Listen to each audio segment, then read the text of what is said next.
अध्यात्म ग्रुप में आप सभी का स्वागत है। मैं हूं प्रतिमा।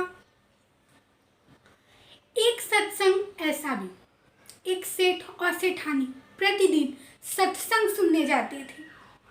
उनका नियम था, घर का कोई भी काम छूट जाए, चाहे तो व्यापार का भी काम छूट जाए, लेकिन सेठ और सेठानी सत्संग सुनना कभी नहीं भूलते थे। ऐसे ही एक बार सेठ और सेठानी सत्संग सुनकर घर वापस आए और बैठे थे कि उन्हीं के घर में एक तोता था जो कि हमेशा एक पिंजरे में बंद रहता था। सेठ तोते को बहुत चाहते थे और उस तोते को सत्संग में ऋषि जी संत मुनियों ने क्या क्या बताया, वो सारी बातें उस तोते को बताते थे। तोते ने कहा, सेठ जी, मेरी एक विनती है, अगर आप मेरा एक सवाल संत जी से पूछ लोगे तो मुझ पर बड़ी कृपा होगी। तोते की बात सुनकर सेठ ने कहा, क्या कहना चाहता है? तोते ने कहा, संत जी से पूछो, मुझे इस पिंजड़े से मुक्ति कब मिलेगी? सेठ अगले दिन गए, सत्संग सुना, सत्संग समाप्त हो गया। जब वापस जाने लगे तो वापस महर्षि के पास आए और ऋषि जी से पूछा कि महाराज, मेरे घर में एक तोता है, तोते का एक सवाल है, मैं आपसे पूछना चाहता हूँ, पूछ लूँ? ऋषि ने कहा, कहो, क्या कहना चाहते हो? सेठ ने बताया, मेरा तोता पिंजड़े से कब मुक्ति पाएगा, उसका ये सवाल है, इसका जवाब दे दीजिए महाराज। ऋषि ने कोई जवाब नहीं दिया। ऋषि उसी वक्त बेहोश हो गए।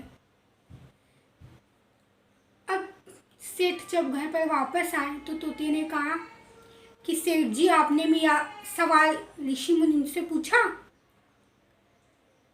तो सेठ ने कहा, तेरी तो किस्मत ही खराब है, जैसे ही मैंने तेरा सवाल पूछा महर्षि को चक्कर आ गया। अगले दिन जैसे ही संत का सत्संग शुरू हुआ और सेठ और सेठानी तैयार होकर सत्संग में जा रहे थे कि उसी वक्त तोता पिंजड़े में बेहोश था।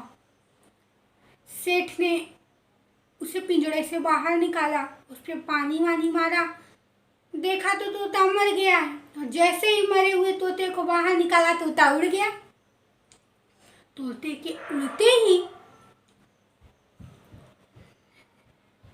सेठ चुपचाप सत्संग सुनने चले आए। अब फिर कथा हुई, सबने सत्संग सुना। महर्षि ने सेठ जी से पूछा, तुम्हारा तोता कैसा है? तो सेठ ने कहा, अरे महर्षि जी, आज सुबह मैंने उसे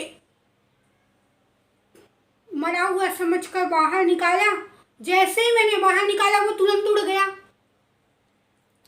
महर्षि ने कहा, देखो सेठ, तोता बिना सत्संग में आए केवल मेरा इशारा समझ गया, और तुम प्रतिदिन सत्संग में आते हो तो भी तुम्हें एक छोटी सी बात समझ में नहीं है।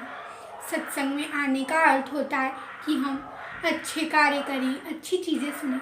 सत्संग सुनते हैं, समझते हैं, पर सत्संग में हम सिर्फ लेते वही हैं जो हमें पसंद आता है, वही ज्ञान भरी बातें लेते हैं, वही बातें सुनना पसंद करते हैं जो हमें पसंद आता है।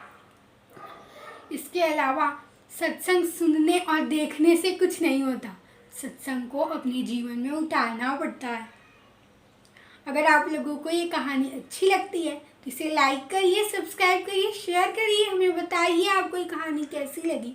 आप हमें इंस्टाग्राम पर भी फॉलो कर सकते हैं। राधे राधे।